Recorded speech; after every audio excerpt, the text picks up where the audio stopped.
আরে কচি করে ভাইকে তো সবাই চেনো, যারা বুঝতে পারছো না তাদেরকে বলে দিই, ফুডি ক্রেট শুভজিৎ, তার সম্বন্ধে আমি আজকে কিছু বলতে এসেছি। হ্যাঁ, পুরো ভিডিওটা তাকে নিয়ে করব এটা একদমই আমার ইন্টেনশন নেই। আমি এটা সামান্য কিছু কথা একটু খারাপ লেগেছে যেটা আমি আমার ভিডিওর মাধ্যমে জানিয়ে দিচ্ছি, বাদ বাকি দ্যাটস ইট, আর কোনো কিছুই না। বলি, এখন তো স্নেহার মায়ের খুবই খারাপ অবস্থা, সেই খারাপ অবস্থায় কি খুব দরকার ছিল তোমার এই সময় ট্রিপটা করার? বলতে পারবে যে আগে থেকে তোমাদের সমস্ত কিছু ঠিক হয়ে গেছে, হতেই পারে তোমাদের সমস্ত কিছু ঠিক, কিন্তু বাড়ির একজন মানুষের, হ্যাঁ স্নেহার মা মানে সেটা তোমার কাছের হওয়া উচিত, সেখানে তিনি যাই খারাপ ব্যবহার করুক না কেন, তো তোমার বউ যখন একটু খারাপ পরিস্থিতিতে রয়েছে, তুমি কিভাবে পারছো তোমার এই কাজগুলোকে করতে? আমার মনে হচ্ছে না এই সময় এই কাজটা করা খুব একটা ঠিক হয়েছে, মানে ঠিক মানবিকতার খাতিরে এই কাজটা কিন্তু হলো না। আর তাছাড়া তোমাদের দুজনের মধ্যে যদি আন্ডারস্ট্যান্ডিং ঠিক থাকে তো আমাদের কিছু বলার নেই। তো চলো, আজকের ভিডিওটা তো শুভজিৎকে নিয়ে নয়, অন্য কাউকে নিয়ে, তো সেখানেই আমরা চলে আসি। কি দিদি প্রীতি, ও প্রীতি, ডিভোর্সের কথাটা বলেছো সবাইকে, বলনি? তোমরা যে নাটকটা করলে, হ্যাঁ গো হ্যাঁ, ওরা যে নাটকটা করলো ওদের ডিভোর্স হয়ে যাচ্ছে, তোমরা শোনোনি?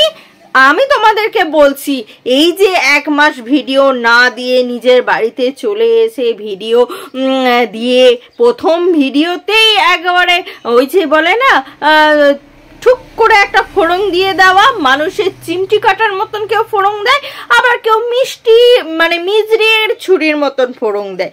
তা তুমি বলনি প্রীতি, তুমি যে মিজরির ছুরির মতন আমাদেরকে ফোড়নটা দিলে, যে তুমি নাকি তোমাদের দুই পরিবারের মধ্যে নাকি কিছুই ঠিক নেই, তা ঠিক যখন নেই তাহলে রনের বাড়ি থেকে তোমার বাড়িতে এলো কেন? কি কারণে এলো? যদি না আসতো তাহলে ওই যে সুন্দর সুন্দর রিলস, তোমার ওই নতুন জামা পরে খড়ের কাদায়, সেইগুলো কি করে এলো বলো তো? সেগুলো তো আসতো না।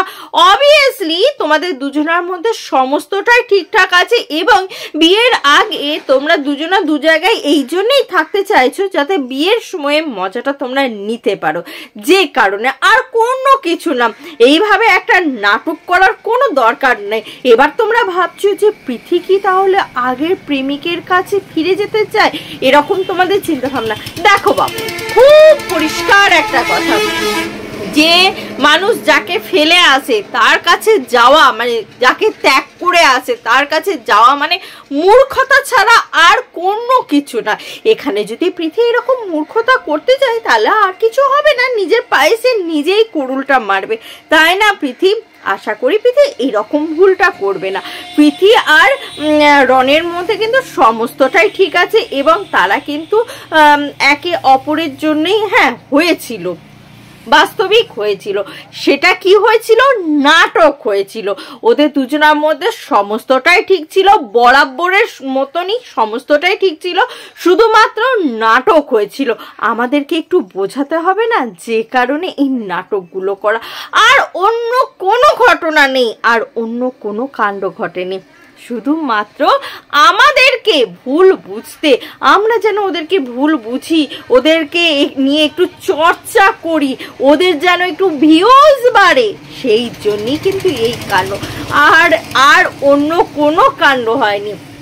তো বন্ধুরা, আশা করি তোমাদের আজকের ভিডিওটি ভালো লেগেছে, আর এরকম নাটক আমাদের সামনে ডিভোর্স নাটক করতে এসো না, কারণ যে জিনিস হয় না বা যে জিনিস করছো না সেটা নিয়ে টাকা ইনকাম করার মতো নোংরা মানসিকতা তোমাদের থাকতে পারে, আমাদের নেই। সুতরাং নিজের মানসিকতা নিয়ে নিজের জায়গায় থাকো, আমাদের সাথে বেশি চর্চা করতে এসো না, কারণ আমাদের কাছে চর্চা করতে এলে না আমরা তাদের ভালো মতন পরিচর্যা করে দিই। সেই জন্য নিজের বুদ্ধি, নিজের নোংরা নিজের মধ্যে রাখো, এই ইউটিউবে ছড়াতে এসো না। ভালো থাকবেন আপনারা সবাই। যদি আজকের ভিডিওটি ভালো লাগে লাইক শেয়ার কমেন্ট করবেন।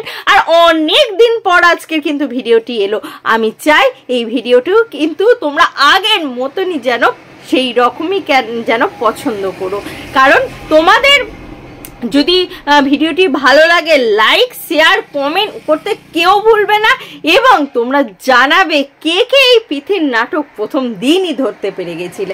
আজকের মতন আসি বন্ধুরা, আবার দেখা হবে তোমাদের সাথে নতুন একটা ভিডিওর সাথে, নতুন একটা জোশের সাথে। ততক্ষণের জন্য টাটা।